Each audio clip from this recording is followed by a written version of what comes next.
Here are two examples of pine galls.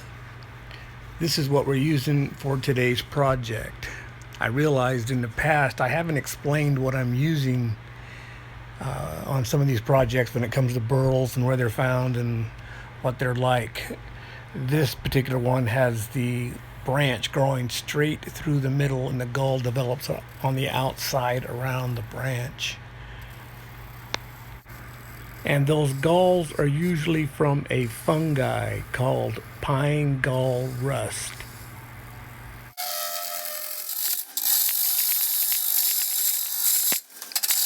When I poured the epoxy in this project, I thought for sure it would fill all the voids, which it typically does. But as you can see here, I had a couple of major cracks going through it. So my thought process was I'll just keep turning until I eliminate the crack. And it wasn't long before I realized I don't think that's going to happen. That's much deeper than I think. And what can I do next? So that was the thought process here on this project.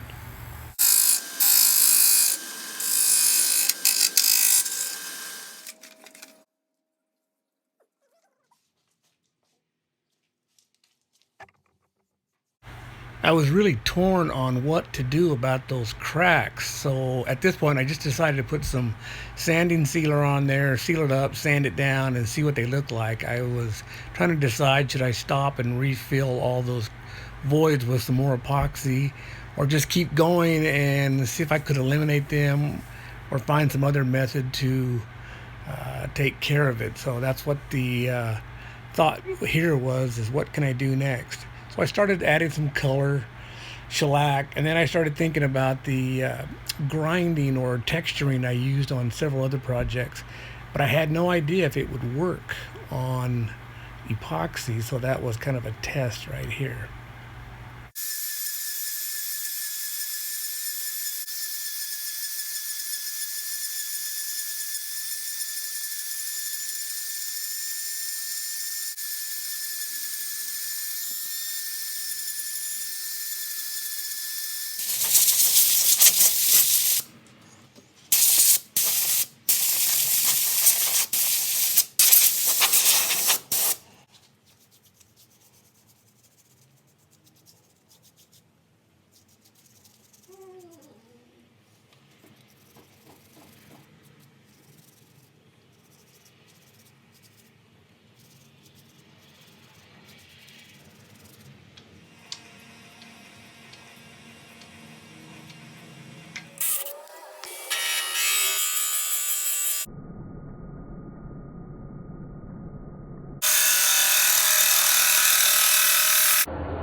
So what I'm working on lately is removing some of the tenons off some projects I've done a while back. I just set them aside with the intention of coming back later.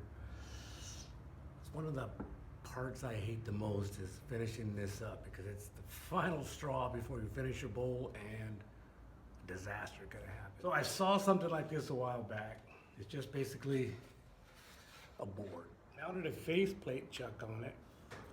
It was the one that originally came in my lathe. They use quite a bit.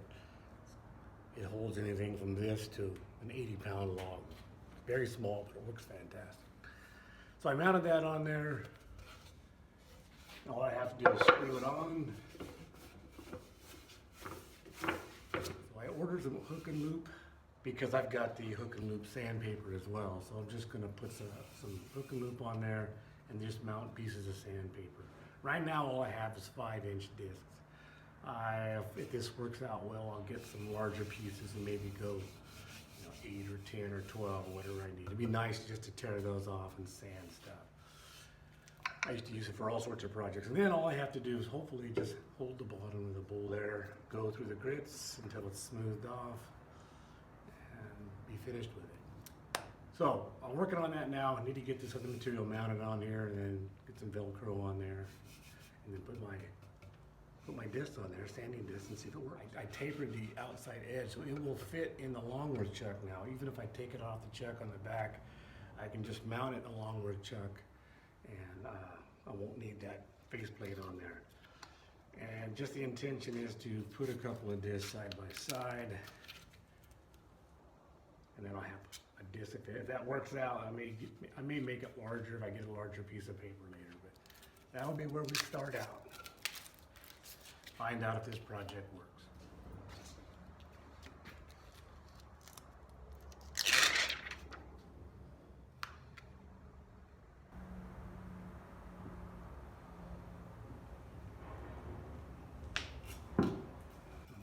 Feels really sticky, so I'm assuming that's going to be on there forever.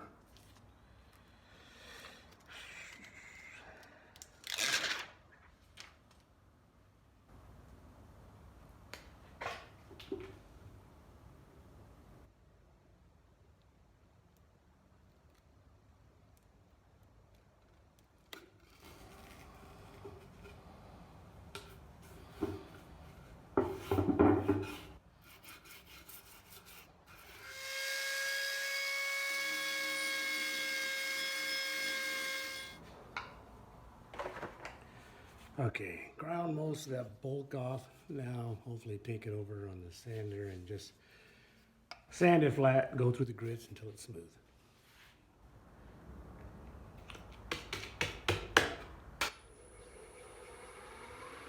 Spin once.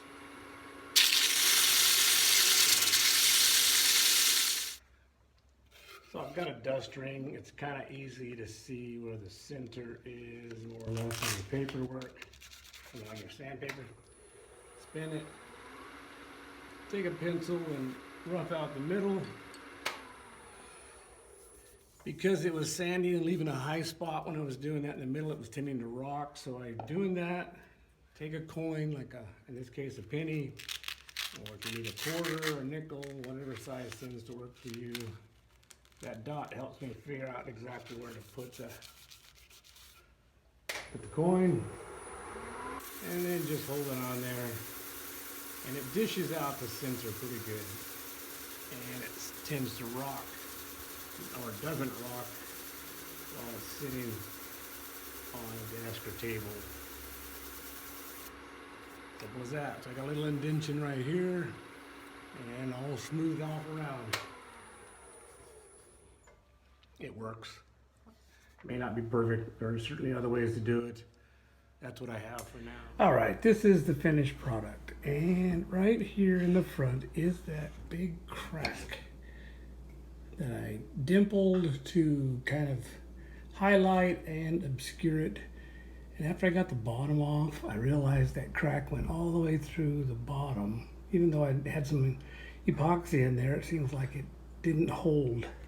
So I'm glad I did what I did, which is I went inside and just poured maybe a 1/4 inch thick epoxy bottom to it, which I thought might help secure it if anything bizarre were to happen. So after seeing that, I realized it was a good idea to have done that.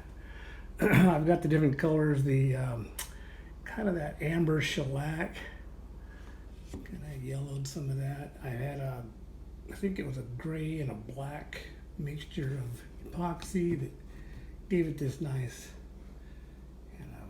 mixed mottled look. And again with the dimples, I had a little crack there. It didn't go all the way through, but again I took those, any kind of spot that was kind of funky looking, and I dimpled it up. So everything's all finished. I think that had like multiple coats of the yellow shellac, and then in the end, after I got all the dimpling done, and I think I shellacked those again, I just sprayed a clear coat of lacquer over the whole thing. Really has some interesting lines to it. It filled in with epoxy as I took it all off. So I've got just really cool design in there from the natural wood. There's the inside. And as you can see, that crack literally did come all the way through. But there it is. Thanks for watching the video.